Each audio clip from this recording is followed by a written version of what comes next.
بسم اللہ الرحمن الرحیم۔ السلام علیکم۔ دل کی پرخلوص دعاؤں کے ساتھ زہرا وائس میں خوش آمدید۔ ہم رمضان المبارک کیسے گزاریں؟ وہ ماہ مبارک جس کا انتظار تھا ان قریب جلوہ گر ہونے والا ہے۔ حضور اکرم صلی اللہ علیہ وآلہ وسلم رجب سے نہ صرف رمضان المبارک کا انتظار فرماتے تھے بلکہ بارگاہ خداوندی میں دست دعا ہوتے تھے کہ اے اللہ ہمیں رمضان المبارک تک پہنچا دیجیے، یعنی ہمیں صحت و عافیت کے ساتھ اتنی زندگی عطا فرمائیے کہ ہم رمضان المبارک کی رحمتوں اور برکتوں سے بہرہ ہو سکیں۔ اس لیے اللہ کے نیک بندوں کو رمضان المبارک کا سال بھر انتظار رہتا ہے، اور رجب کا چاند نظر آتے ہی اس انتظار میں شدت آ جاتی ہے کہ کسی طرح ماہ مبارک ہمیں میسر آ جائے۔ اب رمضان المبارک کا مہینہ اپنی برکتوں اور رحمتوں کے ساتھ ہم پر سایہ فگن ہونے والا ہے۔ انوار و تجلیات، رحمتوں اور برکتوں کی بارش ہوتی ہے۔ گناہ گاروں کے لیے اس ماہ مبارک میں سامان مغفرت ہے۔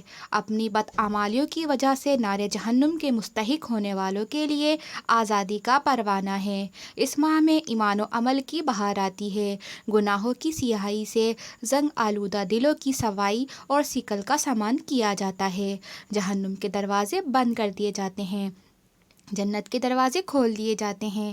اے خیر کے طلبگار آگے بڑھ، اور اے شر کے چاہنے والے پیچھے ہٹ جا کی صدائیں بلند ہوتی ہیں، سرکش شیاطین قید کر دیے جاتے ہیں۔ اس ماہ مبارک میں دن کو روزہ فرض کیا گیا تاکہ نفس امارہ کو اس کی خواہشات اور مرغوبات سے دور رکھ کر زیور تقویٰ سے آراستہ کیا جائے، اور رات کو قرآن سن کر دلوں کو جلا بخشی جائے۔ یہ مہینہ خالص اللہ تعالیٰ کا مہینہ ہے، یہ اللہ کو راضی کرنے کا مہینہ ہے، یہ رحمتوں اور مغفرتوں کو حاصل کرنے کا مہینہ ہے۔ اس ماہ کی خاص عبادت روزہ ہے، اور اس روزے سے مقصد تقویٰ ہے۔ حضور نبی کریم صلی اللہ علیہ وآلہ وسلم ایک حدیث قدسی میں اللہ تعالیٰ کی طرف سے فرماتے ہیں، ہر نیکی کا بدلہ 10 گنا سے لے کر 700 گنا تک دیا جاتا ہے، سوائے روزے کے کہ وہ میرے لیے ہے اور میں ہی اس کا بدلہ دوں گا۔ حضور نبی کریم صلی اللہ علیہ وآلہ وسلم نے فرمایا، جس نے ایمان کے جذبے اور طلب ثواب کی نیت سے رمضان المبارک کا روزہ رکھا، اس کے گزشتہ گناہوں کی بخشش ہو گئی۔ روزہ ہر مسلمان عاقل بالغ مرد و عورت پر فرض ہے، بلا عذر اس کا چھوڑنا گناہ ہے۔ حضور اکرم صلی اللہ علیہ وآلہ وسلم نے فرمایا، جس شخص نے بغیر عذر اور بیماری کے رمضان المبارک کا ایک روزہ بھی چھوڑ دیا تو خواہ ساری عمر روزے رکھتا رہے اس کی تلافی نہیں کر سکتا۔ یعنی دوسرے وقت میں روزہ رکھنے سے اگرچہ فرض ادا ہو جائے گا مگر رمضان المبارک کی برکت و فضیلت کا حاصل کرنا ممکن نہیں۔ بہت سے حضرات معمولی باتوں پر روزہ چھوڑ دیتے ہیں۔ شریعت میں عذر یا تو سفر ہے کہ سفر کی مشقت کی وجہ سے اجازت ہے، چاہے تو روزہ رکھے یا چھوڑ دے، لیکن جتنے روزے چھوڑے گئے ہیں ان روزوں کی قضا بعد میں لازمی ہے۔ اس طرح وہ بیماری جس میں روزے کی وجہ سے بیماری بڑھنے کا اندیشہ ہو تو روزہ چھوڑا جا سکتا ہے۔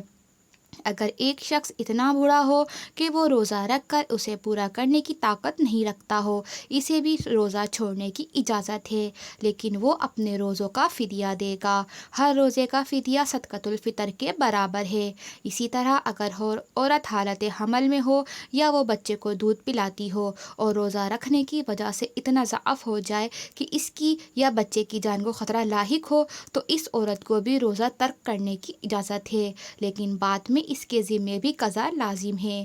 یہاں یہ مسئلہ بھی ذہن میں رہے کہ عورت کے لیے عذر کے ایام میں روزہ رکھنے کی اجازت نہیں، جس طرح کہ ان دنوں میں نماز پڑھنا جائز نہیں، لیکن یاد رہے کہ ان دنوں کی نمازوں کی قضا نہیں لیکن روزوں کی قضا ضروری ہے۔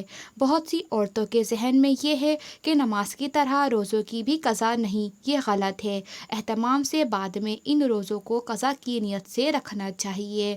رمضان مبارک کے خصوصی اعمال: روزہ، تراویح، تلاوت قرآن کریم، ذکر الہی، دعا و استغفار کا خصوصی اہتمام کیا جائے۔ اس سراپا نور مہینے میں جس قدر نورانی اعمال کیے جائیں گے اسی قدر روح میں لطافت، بالیدگی اور قلب میں نورانیت پیدا ہوگی۔ خصوصاً قرآن کریم کی تلاوت کا اہتمام، کیونکہ اس ماہ کو قرآن کریم سے خاص نسبت ہے۔ اسی ماہ میں قرآن کریم نازل ہوا۔ اس مہینے میں جھوٹ، بہتان، غیبت، حرام خوری اور دیگر تمام آلودگیوں سے پرہیز کا پورا اہتمام کیا جائے۔ حدیث میں فرمایا گیا ہے کہ جو شخص روزے کی حالت میں جھوٹ بولنے اور غلط کام کرنے سے پرہیز نہ کرے، اللہ تعالیٰ کو اس کا بھوکا پیاسا رہنے کی کوئی حاجت نہیں۔ ایک اور حدیث میں ہے کہ بہت سے روزے دار ایسے ہیں جن کو بھوک پیاس کے سوا کچھ حاصل نہیں ہوتا۔ روزے کی حالت میں کان کی، آنکھوں کی، پیٹ کی، شرم گاہ کی اور دیگر اعضاء کی حفاظت لازم ہے۔ غرض اس مہینے میں گناہوں کا ترک کرنا لازم ہے، اور اگر ذرا سی ہمت سے کام لیا جائے تو ان چند دنوں میں گناہوں کا چھوڑنا بہت آسان ہے۔ جہاں گناہوں سے پرہیز لازم ہے، وہاں بے فائدہ اور لایعنی مشاغل سے بھی احتراز کرنا چاہیے، کیونکہ یہ بے مقصد کے مشغلے انسان کو مقصد سے ہٹا دیتے ہیں۔ اس ماہ مبارک میں قلوب کا تصفیہ بھی بہت ضروری ہے۔ جس دل میں کینہ، حسد، بغض، عداوت کا کھوٹ اور میل جمع ہو، اس پر ماہ مبارک کے انوار کی تجلی کمائی کا نہیں ہو سکتی۔ یہی وجہ ہے کہ بعض احادیث کے مطابق رمضان مبارک کی راتوں میں سب لوگوں کی بخشش ہو جاتی ہے، مگر ایسے دو شخص جو ایک دوسرے سے کینہ و عداوت رکھتے ہوں، ان کی بخشش نہیں ہوتی۔ اس لیے تقاضائے بشریت کی بنا پر جو آپس میں رنجش ہو جاتی ہے، ان سے دل صاف کر لینا چاہیے، اور اس ماہ مبارک میں کسی دوسرے مسلمان سے کینہ و عداوت نہیں رہنی چاہیے۔ ماہ مبارک کا دل و زبان اور عمل سے احترام کرنا بھی لازم ہے۔ اپنی معصیت اور نافرمانی کے مظاہرے سے اس کو آلودہ نہ کریں۔ ماہ مبارک قبولیت دعا کا خاص موسم ہے۔ مانگنے والے کو ملتا ہے اور خوب ملتا ہے۔ مانگنے والوں کی حیثیت کے مطابق نہیں، بلکہ دینے والا اپنی شان کے مطابق دیتا ہے۔